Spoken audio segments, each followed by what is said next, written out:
النهارده انت كده بتطمع فيك اللي يسوى واللي ما يسواش.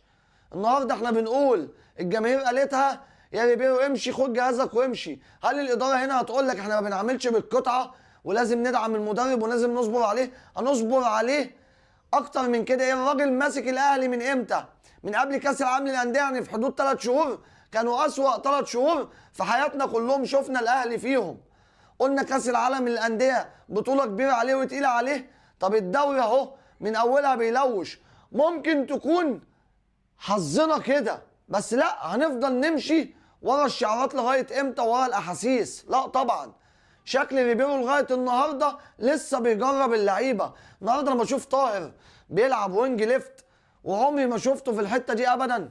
النهارده برضك كريم فؤاد بادئ حلو، جه لما اتصاب نزلت كوكا عك الدنيا اكتر. النهارده نص الملعب عندك ضايع، خط الظهر ضايع، الهجوم انا مش هتكسف اقولها، لا احنا كنا بنقول الاهلي عمره ما اتاثر بلاعب، لا، لكن النهارده وسام بعد ما مشي هي ملطشه معاه في كولومبوس كرو الامريكي، واحنا ملطشه معانا هنا.